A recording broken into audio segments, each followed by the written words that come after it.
Belum. Oke. Rolling. Oke.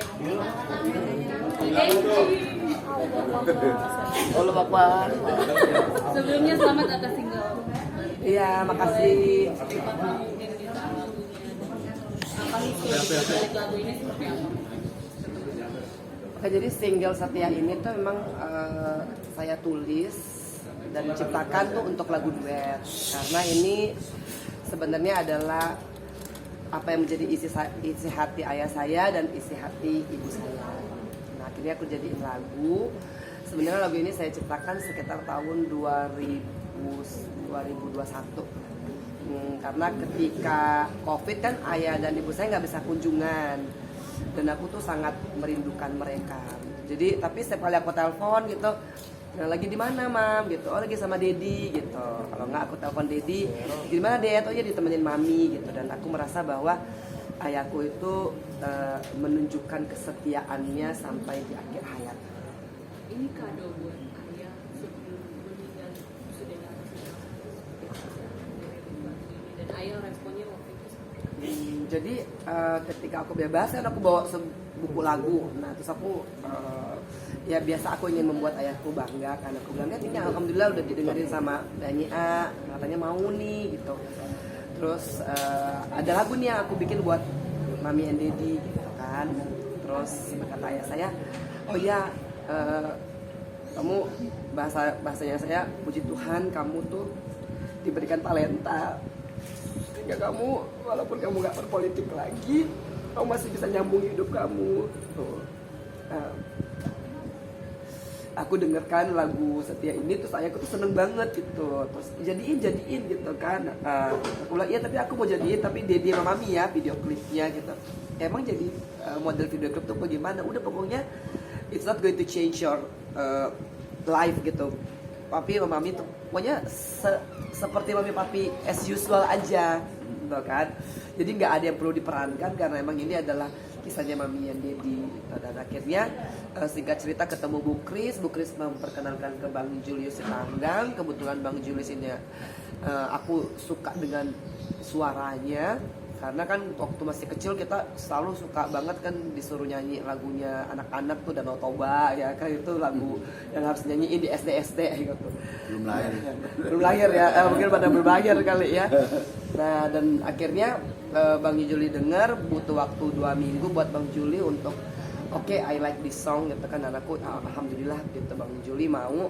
Tapi waktu itu aku bilang jangan nyanyi sama aku karena aku bukan penyanyi dan aku nggak pernah belajar soal bagaimana cara menyanyi gitu. Aku nggak tahu tekniknya seperti apa gitu. And I'm not ready kalau buat nyanyi lagu ini karena ada beberapa nada yang sebenarnya aku ciptain dari yang low voice gitu dia bisa langsung ke high pitch gitu dan aku nggak sanggup gitu.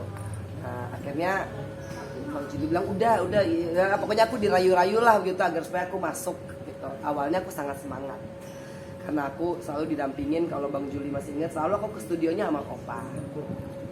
Jadi pengen aja gitu lah ya, aku tuh bangga gitu dengan aku yang masih punya semangat untuk memberikan yang terbaik gitu kan buat my dad.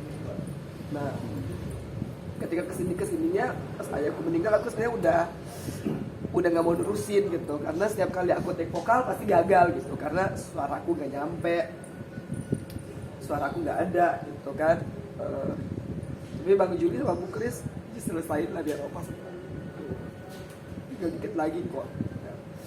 Bang Juli pasti kurang istirahat, kamu pasti kurang tidur gitu. Ayo Ji gitu.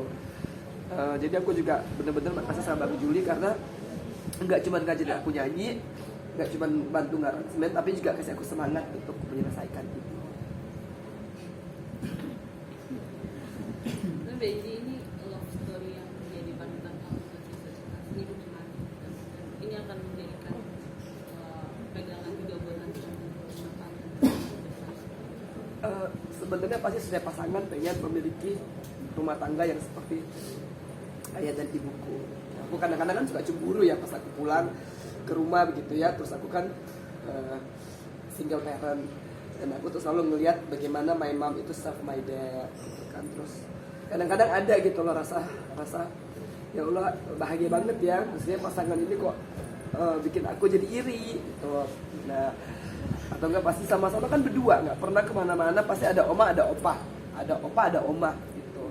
Dan aku selalu hanya bisa berdoa mudah-mudahan aku bisa menemukan pasangan yang seperti ayahku. Tapi kan lagi-lagi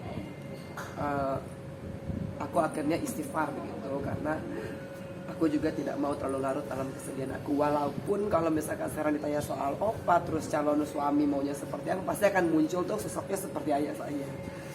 Betul, dan itu sebenarnya menjadi satu hal yang aku harus mulai pelan-pelan pikir. Jadi tanggal ini 40 hari ya? Iya, tanggal 10 Desember nanti 40 hari meninggalnya ayah saya. Ada dimimpiin atau apa gitu sama papa? Kalau dimimpiin tuh nggak pernah. Tapi saya pernah kehilangan suami saya pernah kehilangan kakak saya. Tapi kehilangan ayah saya ini mungkin benar-benar tuh membuat saya susah untuk move on. Karena kalau dulu pas Aji nggak ada, ayah saya sama kakak saya kan yang bilang udah Ji gitu, nah kamu masih ada kita gitu. Kakak saya meninggal, ayah saya tuh masih bilang ada Dedi gitu. Nah, ketika ayah saya meninggal, saya nggak punya pegangan terus terang gitu ya. Dan saya harus ngurusin mama saya gitu, dan mama saya alhamdulillah demensianya level sedang. Jadi sekarang ikut aku kemana-mana. Ya. Mbak Enji, bagaimana sih setelah menjalani kehidupannya setelah ayah meninggal nih, kehilangan ayah tercinta gitu? Kalau mau dibilang baik-baik saja enggak pasti, karena itu pasti tidak akan mungkin bagi seorang anak yang sendiri gitu kan tiba-tiba kehilangan ayah. Dan saya yakin juga semua orang yang ketika kehilangan ayahnya, walaupun udah bertahun-tahun lewat, pasti akan selalu mengingat dan mengenang ayahnya gitu. Dan begitu juga mungkin yang aku alamin, walaupun Pak Ustadz aku gitu kan selalu bilang istighfar Ji, jangan terlalu dibawa gitu kan, jangan terlalu dibawa sedih. Karena aku merasa bahwa aku ingin sekali sebenarnya merayakan ulang tahun aku bersama ayahku. Karena waktu tahun kemarin aku masih di dalam, ayahku cuman kirim kartu ucapan bilang tenang Ji, nanti kan next year kita rayainnya bersama-sama gitu. Tapi kodarullah aja, ayah aku udah berpulang. Kira-kira momen apa sih Mbak?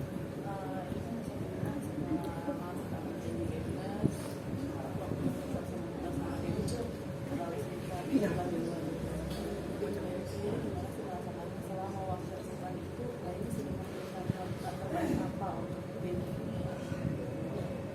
Gak akan pernah cukup aku membalas semua kebaikan ayah saya.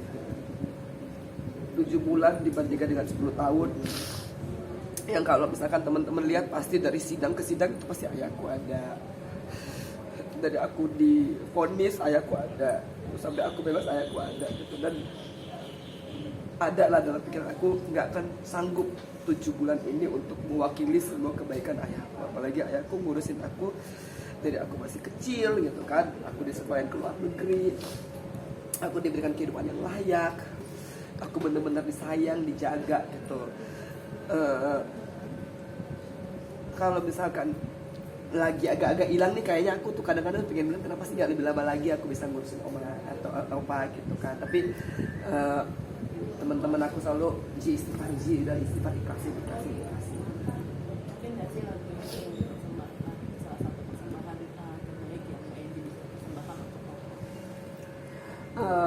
kalau lagu emang ini tidak akan pernah pudar ya, artinya tidak pernah akan legam oleh waktu gitu. Kalau misalkan barang kan, misalkan stick golf lah atau baju, itu kan mungkin ada masa pakainya. Tapi insya Allah mudah-mudahan lagu ini sampai ke cucu-cucu gitu kan, ke buyut gitu kan, bisa menyaksikan kesetiaan opanya.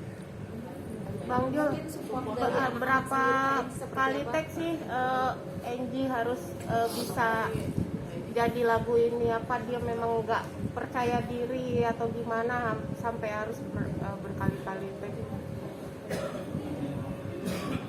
Sebenarnya sih kalau untuk take vokalnya langsung itu nggak banyak sih ya, cuman karena memang kondisi pada saat itu dia sedang mengalami kesedihan, jadi agak sedikit ini ya goyang gitu. Namanya orang lagi sedih kan, kalau nyanyi kehilangan bapaknya pasti suaranya pasti getar gitu. Tapi setelah dia sudah recovery, sudah agak sedikit ini udah tenang, udah banyak istirahat, lancar sih.